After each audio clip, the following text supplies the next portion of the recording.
ಬರ್ರಿ ಫ್ರೆಂಡ್ಸ್, ಹಸಿಮೆಣ್ಸಿನ ಚಟ್ನಿ ಮಾಡೋಣ ಹೆಂಗೆ ಮಾಡೋಣ ಅಂತ ನೋಡೋಣ ಬರ್ರಿ. ಹಾಯ್ ಹಲೋ ಫ್ರೆಂಡ್ಸ್, ಹೆಂಗಿದ್ರಿ ಫ್ರೆಂಡ್ಸ್? ಆರಾಮಿದ್ರಿ ಫ್ರೆಂಡ್ಸ್? ಈಗ ಹಸಿಮೆಣ್ಸಿನ್ಕಾಯಿ ಹುರ್ಕೊಳಕತ್ತೀನಿ. ಚೆನ್ನಾಗಿ ಹುರ್ಕೋಬೇಕು ಫ್ರೆಂಡ್ಸ್. ಸ್ವಚ್ಛ ಮಾಡಿಕೊಂಡು ಕ್ಲೀನ್ ಮಾಡಿಕೊಂಡು ತೊಳೆದೇನೆ ಫ್ರೆಂಡ್ಸ್. ತೊಳೆದು ಕೊತ್ತಂಬರಿ ಇದಕ್ಕೆ ಹಾಕೋದಿಲ್ಲ. ಈಗ ಇಲ್ಲಿ ನೋಡ್ತಾ ಇರೋದು ಸ್ವಲ್ಪ ಕೊತ್ತಂಬರಿ ಹಾಕಬೇಕು ಫ್ರೆಂಡ್ಸ್. ಈ ಕೊತ್ತಂಬರಿ ಹಾಕಿದ್ರೆ ಇದನ್ನು ಒಂಥರ ಮಿಕ್ಸ್ ಮಾಡಿ ಸ್ವಲ್ಪ ರುಚಿಗೆ ತಗ್ಗಿಸ್ಕೊಂಡು ಇನ್ನು ಸುಲ್ಕೋಬೇಕು ಫ್ರೆಂಡ್ಸ್. ಸುಲ್ಕೊಂಡು 4 ಗಡ್ಡೆ ತೊಗೊಂಡಿದ್ದೀನಿ. 4 ಗಡ್ಡೆ ತೊಗೊಂಡು ಪಕ್ಕ ಮಾಡ್ಕೊಂಡು ಎಲ್ಲ ಬಿಚ್ಚಬೇಕು. ಬಿಚ್ಚಿ ಈಗ ಹಸಿ ಖಾರಕ್ಕೆ ಬೆಳ್ಳುಳ್ಳಿ ಎಷ್ಟು ಹಾಕ್ತೀವಿ ಅಷ್ಟು ಚಂದ ಫ್ರೆಂಡ್ಸ್, ಟೇಸ್ಟ್ ಆಗ್ತೈತಿ. ಒಂದು 4 ಗಡ್ಡೆ ಹಾಕಿದ್ರೆ ಸ್ವಲ್ಪ ನೋಡಿ ಫ್ರೆಂಡ್ಸ್. ಈಗ ಹಸಿಮೆಣ್ಸಿನ್ಕಾಯಿನ ಈ ಥರ ಹುರ್ಕೊಂಡಿನಿ, ನೀರಾಗಿ ಹುರ್ಕೊಂಡಿನಿ, ಫ್ರೈ ಮಾಡ್ಕೊಂಡಿದ್ದೀನಿ. ಸ್ವಲ್ಪ ಎಣ್ಣೆ ಹಾಕಬೇಕು.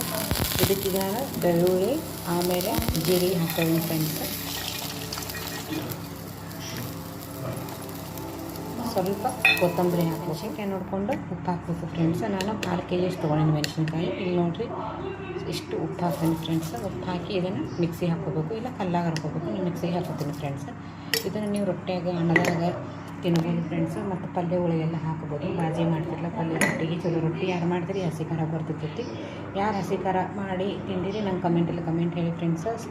ನನ್ನ ಚಾನಲ್ ಯಾರು ಸಬ್ಸ್ಕ್ರೈಬ್ ಮಾಡಿ, ಲೈಕ್ ಮಾಡಿ, ಶೇರ್ ಮಾಡಿ, ಕಮೆಂಟ್ ಮಾಡಿ. ಸಿಗೋಣ ಇನ್ನೊಂದು ವಿಡಿಯೋದಲ್ಲಿ ಫ್ರೆಂಡ್ಸ್. ನನಗೆ ಹಿಂಗೆ ಸಪೋರ್ಟ್ ಮಾಡಿರಿ. ನೀವು ಮನ್ಯಾಗ ಮಾಡಿರಿ ಹಂಗೆ ಇಲ್ಲ ಅನ್ನೋದು ಕಮೆಂಟಲ್ಲಿ ತಿಳಿಸಿ ಫ್ರೆಂಡ್ಸ್. ಸಿಗೋಣ ಮುಂದೆ. ಹಸಿಮೆಣ್ಸಿನ್ಕಾಯಿ ಚಟ್ನಿ ನೋಡಿರಿ, ನಿಮಗೂ ಬಂದ ಹೆಂಗೆ ಮಾಡ್ತೀರಿ ನೀವು ಕಮೆಂಟ್ ಮಾಡಿ. ನಮ್ಮ ಕಡೆ ಮಾತ್ರ ಹಿಂಗೆ ಮಾಡ್ತಾರೆ.